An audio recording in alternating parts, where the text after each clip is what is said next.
स्वागत करते हैं दर्शकगण आप सभी का ऐसे विशेष कार्यक्रम में। हमारा स्वास्थ्य मतलब किस तरह से हम अपने आप को स्वस्थ रख सके, खास तौर पे दिल से जुड़ी हुई जो भी बातें हैं, बड़ी बड़ी बातें हैं, बीमारियां होती है, आप लोगों तक हम पहुंचा रहे हैं। हमारे साथ है डॉक्टर धर्मेश रामलगन जी। आप adult and paediatric cardiac surgeon है, स्ट्रासबर्ग यूनिवर्सिटी हॉस्पिटल से है, आप फ्रांस से और अभी मॉरिशस में है और इस खास कार्यक्रम में हमारा साथ दे रहे हैं। डॉक्टर जी, आपका हम स्वागत एक बार फिर से करते हैं। नमस्ते। नमस्कार।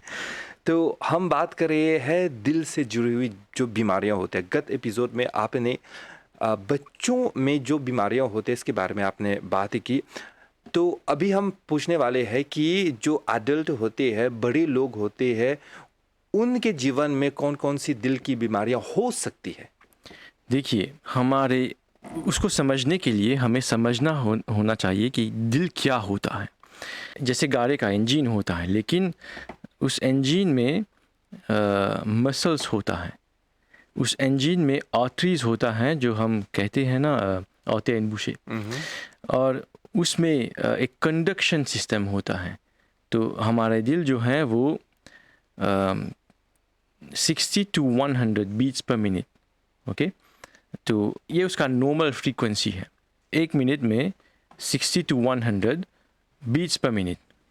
सो ये उसका नॉर्मल फ्रीक्वेंसी है और ये हमारे कंडक्शन सिस्टम पर डिपेंड करता है। तो हमारे दिल में क्या होता है? मसल, आर्टरीज, कंडक्शन सिस्टम, और उसमें भी वाल्व्स होता है जो कहते हैं ना नॉन रिटर्न वाल्व। तो खून एक ही तरह से बहता है।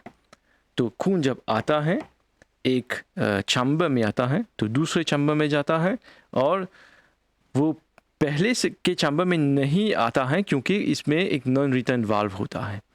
तो ये सब मिलाते हुए हमें दिल मिलता है, और ये एक साथ फंक्शन करता है। तो बहुत कॉम्प्लेक्स चीज़ होता है।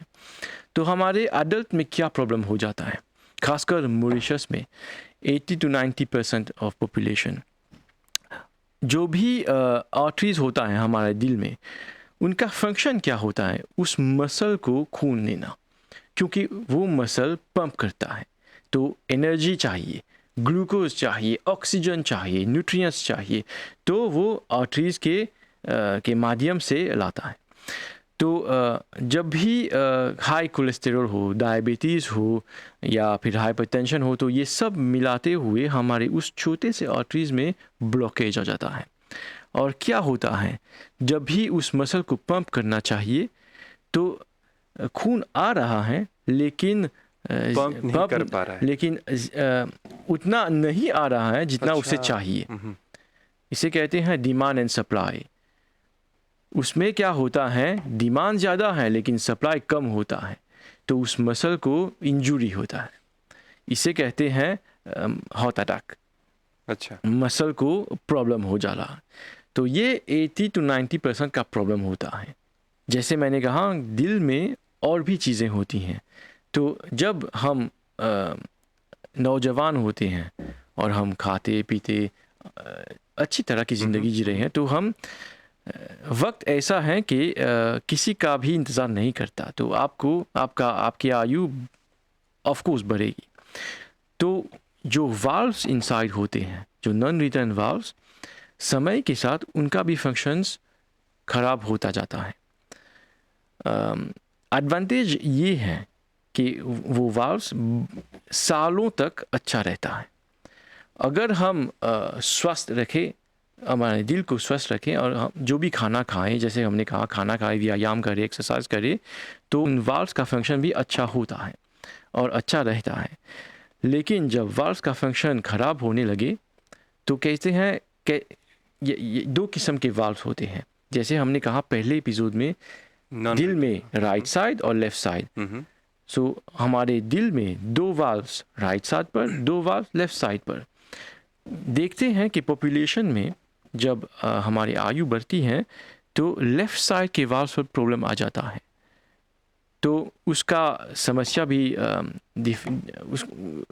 डिफरेंट है। तो कैसे उसको ट्रीट करें, ये एक कैसे बोलते हैं, एक स्पेशलाइज्ड ट्रीटमेंट होता है।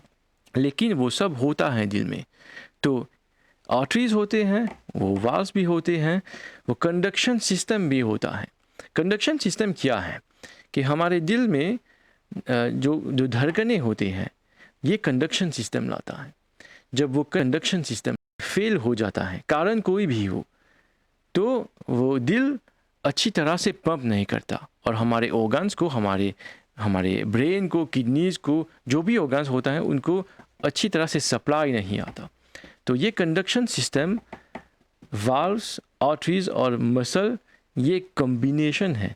तो जैसे जैसे हमारी आयु बढ़ेगी, वैसे ही ये सब उसमें डिस्फंक्शन आ सकता है।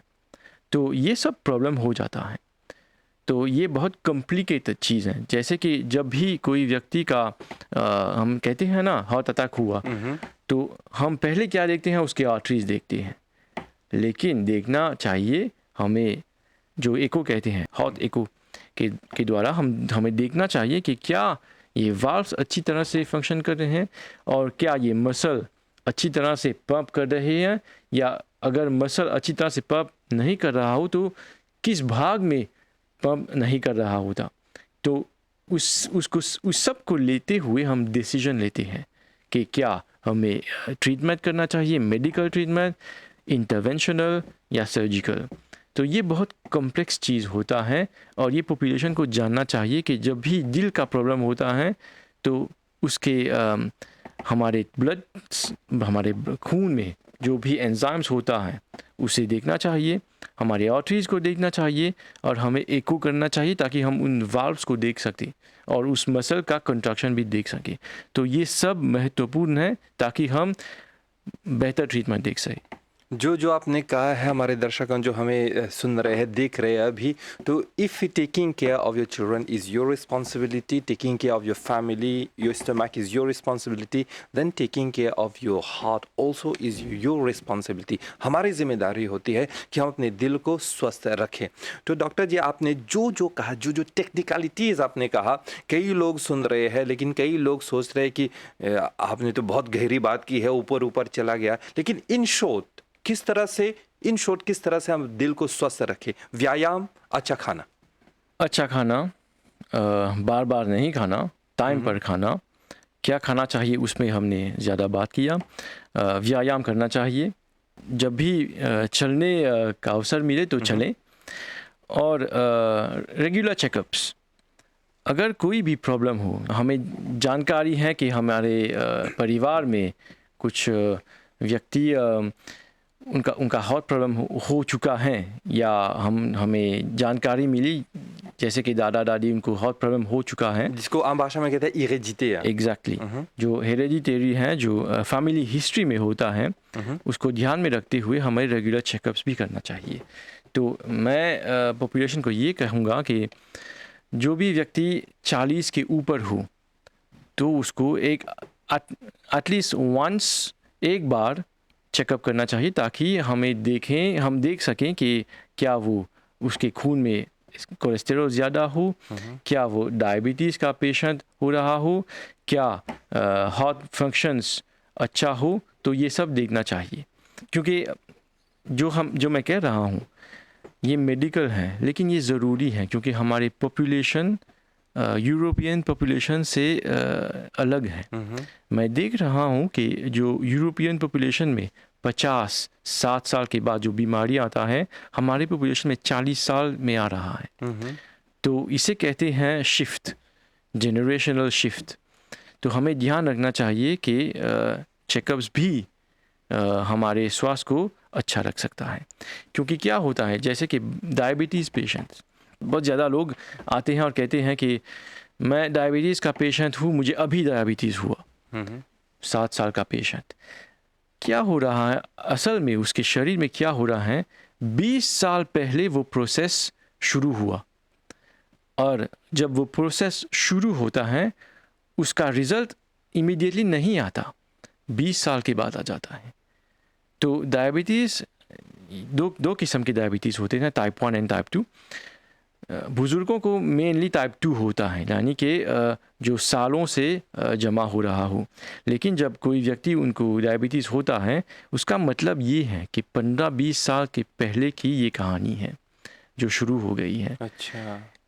उसका क्या कॉन्सिक्वेंस होता है, मतलब क्या है उसका? मतलब ये है कि उस 15 और 20 साल के बीच जो भी कॉम्प्लिकेशंस हम देख सकते हैं वो सब शुरू हो गया। इसीलिए वो चेकअप ज़रूरी है। तो व्यायाम, अच्छा खाना, अच्छी लाइफस्टाइल, गुड माइंडसेट और रेगुलर चेकअप्स 40 साल के ऊपर।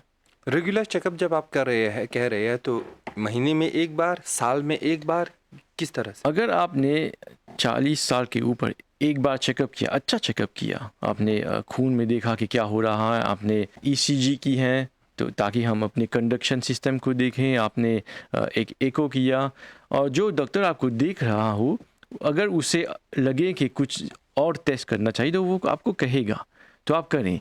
लेकिन अब कुछ सब कुछ नॉर्मल चल रहा हो तो 5 साल में आपको कुछ नहीं करना चाहिए, सिर्फ अपनी लाइफस्टाइल मेंटेन करना चाहिए। तो हर व्यक्ति का पर्सनल हिस्ट्री डिफरेंट है, उसका खुद का हिस्ट्री होता है, इसीलिए हम उसको जनरलाइज नहीं कर सकते।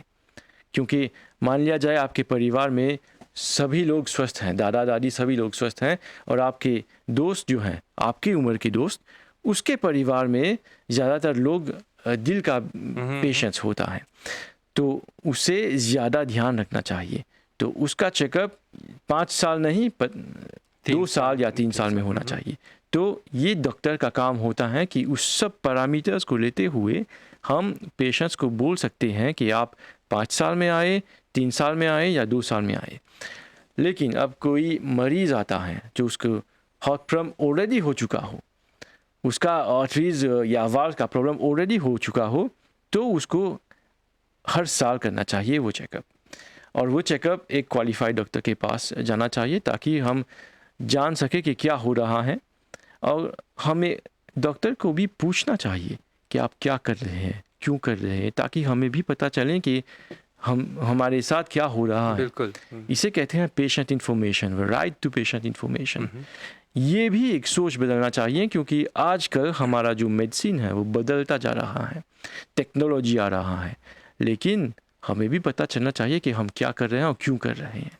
बातों बातों में डॉक्टर जी हम अब कार्यक्रम के अंत तक तो पहुंच गए हैं, लेकिन एक वाक्य में, क्योंकि इस बात को हम दूसरे एपिसोड में भी बात करेंगे, एक वाक्य में आप बता दीजिए, डायबिटीज़ पेशेंट को दिल की बीमारी हो सकती है? हाँ, डायबिटीज़ पेशेंट को दिल की बीमारी हो सकती है। अगर आप स्टैटिस्टिक्स देखें diabetes patient versus non diabetes patient, तो डायबिटीज़ पेशेंट को दिल की बीमारियां की प्रोबेबिलिटी ज़्यादा होता है। तो इन बातों के लिए बहुत बहुत धन्यवाद। अगले कार्यक्रम में इसी प्रश्न के साथ हम शुरू करेंगे, डायबिटीज़ पेशेंट और दिल की बीमारी। तो आज के एपिसोड के लिए बहुत धन्यवाद। धन्यवाद। तो आप लोग साथ देते रहिए, हमारी जो बात है बहुत ही गहरी हो रही है, किस तरह से अपने आप को स्वस्थ हम रखें, दिल को हम स्वस्थ रखें, और अगले एपिसोड में बात करने वाले हैं डायबिटीज़ पेशेंट और दिल की बीमारी। अगले कार्यक्रम तक हमारी इंतज़ार ज़रूर कीजिएगा। तब तक हमारी ओर से नमस्ते।